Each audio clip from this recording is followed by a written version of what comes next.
नमस्कार, आदाब, सत श्री अकाल, जय भीम, जोहार। मेरा नाम है नवीन कुमार। भारत के लोगों, आपके सामने चयन बहुत साफ है। आप क्या चुनते हैं? एक तरफ हिंदुत्व के लफंगों और गुंडों की टीम है, तो दूसरी तरफ नीरज चोपड़ा और अरशद नदीम है। आप क्या चुनते हैं? कौन सा रास्ता चुनते हैं?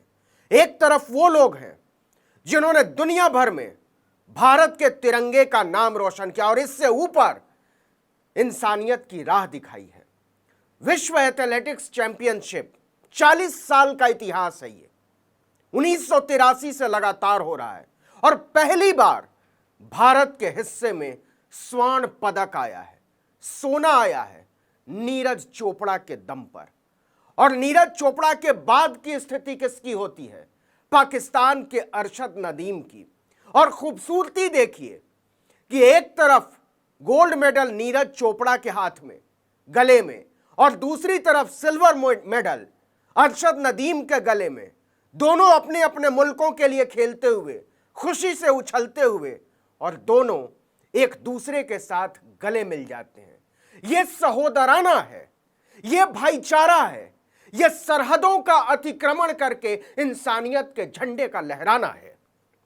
और इसलिए जब अरशद नदीम इधर उधर देखते हैं, क्योंकि उनके पास लपेटने के लिए पाकिस्तान का झंडा नहीं होता है, उस वक्त उन्हें नहीं मिलता, तो नीरज चोपड़ा प्यार से उन्हें अपने पास बुलाते हैं, क्योंकि फोटो सेशन का वक्त हो चुका होता है, और अपने गले से लगाकर दोनों लोग मुस्कुराते हुए फोटो खिंचवाते हैं।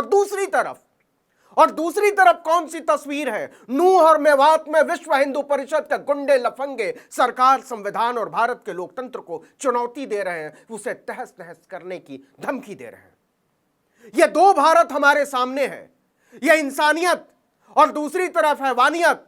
इन दोनों में से एक को चुनने का विकल्प हमारे सामने है। बताओ मेरे मुल्क के लोगों, क्या चुनते हो? 3 दिन से नूह मेवात के सारे स्कूल बंद। ये भारत बनाना चाहते हैं हिंदुत्व के लफंगे। कॉलेज बंद, अस्पताल बंद, दफ्तर बंद। ये भारत बनाना चाहते हैं हिंदुत्व के गुंडे और लफंगे। और दूसरी तरफ तिरंगा लेकर दौड़ते हुए, भागते हुए, पाकिस्तान के साथी खिलाड़ी को गले लगाते हुए नीरज चोपड़ा की तस्वीर, मुस्कुराती हुई तस्वीर जो दिल में उतरती चली जाती है। आप क्या चुनते हैं? पिछले कई दिनों से हरियाणा की सरकार, दक्षिणपंथी सरकार और कट्टरपंथियों के साथ खड़ी नजर आने वाली सरकार तक कह रही है कि बंद कर दो ये जो ब्रजमंडल यात्रा के नाम पर तमाशा करने वाले, इसको रोको, इससे शांति भंग हो सकती है, भाईचारे में आग लग सकती है। लेकिन विश्व हिंदू परिषद के लफंगे और गुंडे कहते हैं नहीं, हम नहीं मानते, हम नहीं मानते सरकार को, हम नहीं मानते पुलिस की व्यवस्था को, हम नहीं मानते लोकतंत्र की व्यवस्था को, हम नहीं मानते भारत के संविधान में वर्णित गौरव के साथ हर नागरिक को मिले जीने के अधिकार को। तो आपका चयन क्या है? यह तय करना ही पड़ेगा। यह तय इसलिए करना पड़ेगा कि जो स्कूल बंद हुए हैं, जिन लाखों बच्चों को पढ़ने लिखने से वंचित किया गया है, वो हिंदुत्व के लफंगों और गुंडों की वजह से किया गया है। जिन हजारों लोगों को रोक के रखा गया है घरों में, उनमें से बहुत सारे लोग बुजुर्ग हैं, बहुत सारे लोगों को अस्पताल जाने की जरूरत है, बहुत सारे लोगों को इलाज कराने की जरूरत है, लेकिन वहां धारा 144 लागू है, इंटरनेट बंद है, यहां तक कि एसएमएस की सुविधा रोक दी गई। क्या आप कल्पना कर सकते हैं? बैंक बंद, पोस्ट ऑफिस बंद, कुरियर बंद, जरूरी सेवाएं बंद, सिर्फ अस्पतालों की आपातकालीन सेवाएं चल रही हैं। तो हमारे सामने रास्ता बहुत साफ है। पुलिस की मजबूरी देखिए कि तमाम पाबंदियों के बावजूद, तमाम चेतावनियों के बावजूद 30 लोगों को बिठाकर, 30 लोगों को गाड़ी में बिठाकर नलहरेश्वर मंदिर ले जाया गया, वैन में बिठाकर, कि चलिए आप जलाभिषेक कर लीजिए मेरे माई बाप। यह हालत है भारत की। और यह भारत जब मैं कह रहा हूं तो उसमें हम हैं, आप हैं, हमारे और आपके सपने हैं, हमारे बच्चों के, हमारी बेटियों के सपने हैं, जिन्हें घरों में बंद करके रखा गया। कोई स्कूल नहीं जा पा रहा, कोई कॉलेज नहीं जा पा रहा, लोग अस्पताल नहीं जा पा रहे, डिस्पेंसरी नहीं जा पा रहे, इसलिए कि हिंदुत्व की पताका लहराती रहे। भारत का झंडा झुक जाए तो झुक जाए, लेकिन हिंदुत्व का झंडा नहीं झुकना चाहिए। हमारे सामने यह विकल्प रखा गया है। तो बताइए आप कौन सा झंडा चुनेंगे? आप नीरज चोपड़ा के गले में लटका हुआ तिरंगा चुनेंगे, बुडापेस्ट में लहराता हुआ भारत का झंडा चुनेंगे, या फिर किसी खास धर्म के झंडे के नीचे सहमा हुआ हिंदुस्तान, सहमा हुआ भारत, सहमे हुए लोग, सहमी हुई बेटियां, सहमी हुई औरतों का चयन है आपका।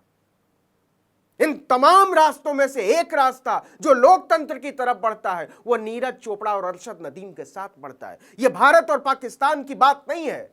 इन दोनों महान खिलाड़ियों ने अपने मुल्कों को संदेश भेजा है कि यही तुम्हारा रास्ता हो सकता है, यही हमारे गौरव का रास्ता हो सकता है, यही रास्ता हमारे भविष्य, हमारे मुस्तकबिल का रास्ता हो सकता है, और इस रास्ते को छोड़ोगे तो मिट्टी में मिल जाओगे। इसलिए नीरज चोपड़ा पर मगन हो रहे लोगों, भारत में आए पहले स्वर्ण पदक पर मगन हो रहे लोगों, यह सोचना पड़ेगा कि जिस रास्ते पर यह हिंदुत्व के लफंगे या किसी भी धर्म के लफंगे ले जाना चाहते हैं, एक स्कूल में इस्लाम का तराना गया है और वो कहीं ना कहीं इस बात की मुनादी करता है कि हम धर्म के कट्टरपंथ के रास्ते पर आगे बढ़ना चाहते हैं। कहीं हिंदुत्व का तराना गाया जा रहा है, कहीं धर्म के नाम पर बच्चों को पीटा जा रहा है, कहीं धर्म के नाम पर लोगों को पढ़ने से रोका जा रहा है। इसी हरियाणा में पोस्टर लगा दिए गए रातों रात, 2 पोस्टर, नीचे विश्व हिंदू परिषद का नाम लिखा हुआ है। पुलिस बताने को तैयार नहीं है कि विश्व हिंदू परिषद का ही काम है या किसी और का। हालांकि विश्व हिंदू परिषद ने खंडन किया। झुग्गियों के बाहर लगाई गई है ये नोटिस, और उस नोटिस में लिखा हुआ है गरीब लोगों के खिलाफ, जो मजदूरी करते हैं, रेहड़ी पटरी चलाते हैं, जो दूसरों के घरों में काम करते हैं, कारपेंटर हैं, बढ़ई हैं, राजमिस्त्री हैं, वहां नोटिस चिपका दिया गया कि अगर तुमने यह इलाका नहीं छोड़ा, इन झुग्गियों को खाली नहीं किया गया, तो हम तुम्हें मार देंगे और इसके लिए जिम्मेदार तुम खुद होगे। कुछ दिन पहले चेतावनी दी गई थी उसी हरियाणा में लाउड स्पीकर लगाकर कि आपको पूरा इलाका खाली करना पड़ेगा एक खास कौम के लोगों को। आपने उत्तराखंड की कहानी सुनी होगी। 200 साल से रह रहे मुसलमानों को चेतावनी दी गई कि आप अपनी दुकानें खाली करके, अपने घर खाली करके यहां से चले जाइए, हम आपको जीने नहीं देंगे, रहने नहीं देंगे। तो ये कौन लोग हैं जो भारत की तौहीन कर रहे हैं, और क्या हमारा रास्ता यही होने वाला है? ये दोनों तरफ के लोगों की बात है। और अगर हमारा रास्ता अरशद नदीम और नीरज चोपड़ा का रास्ता है, तो ये सारी मुनादियां जो गुड़गांव में, जो नूह में, जो मेवात में, या जो उत्तर प्रदेश के शहरों में की जा रही हैं, हमें इन सब मुनादियों को, इन सारी घोषणाओं को मिलकर एक दूसरे के साथ नीरज चोपड़ा और अरशद नदीम की तरह एक दूसरे से गले मिलकर खारिज करना होगा, और यह संदेश भेजना होगा कि हम धर्म के नाम पर एक दूसरे से लड़ने को तैयार नहीं हैं, हम कौम के नाम पर एक दूसरे को मारने को तैयार नहीं हैं, हम किसी भी खास धर्म के झंडे के नाम पर एक दूसरे को नीचा दिखाने को राजी नहीं है। यह बात हमको न सिर्फ कहनी होगी बल्कि दिल से स्वीकार करनी होगी, और यही हमारा धर्म होना चाहिए। इस देश में संविधान से बड़ा कोई धर्म होना नहीं चाहिए, इस देश में लोकतंत्र से बड़ा कोई धर्म होना नहीं चाहिए। सारी किताबों के बगैर काम चल सकता है, सारी शिक्षाओं के बगैर काम चल सकता है, किसी भी धर्म ग्रंथ के बगैर काम चल सकता है, लेकिन अगर हमारे देश का काम किसी एक किताब के बगैर नहीं चल सकता, अगर किसी एक धर्म ग्रंथ के बिना नहीं चल सकता, तो हमारी वो किताब, हमारा वो धर्म ग्रंथ सिर्फ और सिर्फ संविधान है। सिर्फ और सिर्फ हमारा रास्ता लोकतंत्र हो सकता है, सिर्फ और सिर्फ उस संविधान से मिली हुई हमको आजादी हो सकती है। अगर हमने संविधान बचा लिया तो हम अपने आप को बचा लेंगे, हम अपने देश को बचा लेंगे, हम अपने बच्चों की आंखों में पलते हुए सपने को बचा लेंगे, हम बचा लेंगे सारी सीमाओं को, हम बचा लेंगे सारे सपनों को, हम बचा लेंगे उन अरमानों को जो हम में और आप में हर दिन पलते हैं। इसलिए मैं ये खास तौर पर कहना चाहता हूं कि ये चयन का समय है मेरे भाई, मेरी बहनों, मेरी माओं, मेरे दोस्तों।